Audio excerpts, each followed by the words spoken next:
హరి ఓం శ్రీమాత్రే నమః.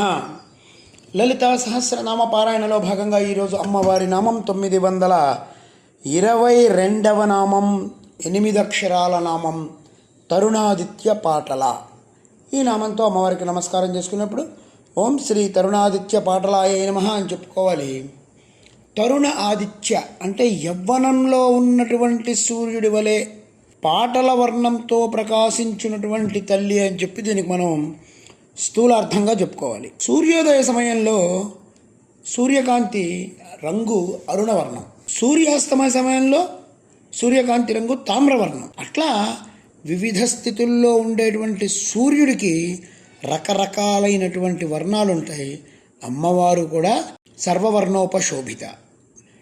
కాబట్టి ఈ వివిధ వర్ణాలతో ఉండేటువంటి సూర్యుని కాంతితో పోల్చబడుతున్నటువంటి తల్లి అని చెప్పి మనం దీనికి అర్థం చేసుకోవచ్చు. ఆ తల్లి తరుణ సూర్యుని వలె పాటల వర్ణంతో ఉన్నది. పాటలా శ్వేతరక్తాచ అంటే తెలుపు ఎరుపుల కలయికని పాటల వర్ణం అంటారు. మధ్యాహ్నపు సూర్యుడు అంటే యవ్వనంలో ఉన్న సూర్యుడి వలె అమ్మ పాటల వర్ణంతో ఉంది. ఏ వర్ణాన్ని ధ్యానిస్తే ఏ ప్రయోజనం వస్తుందో శాస్త్రంలో చాలా స్పష్టంగా చెప్పారు. అది ఈ వర్ణాకృతుల మీద ఒక గ్రంథమే ఉంది. ఈ నామంలో అమ్మ రూపభావన చేసుకుంటున్నాం.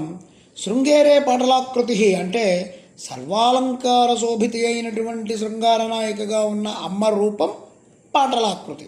సదోదిత సదాతుష్ట ఈ తత్వస్వరూపాన్ని చెప్తే రూప సంబంధ నామం తరుణాదిత్య పాటల.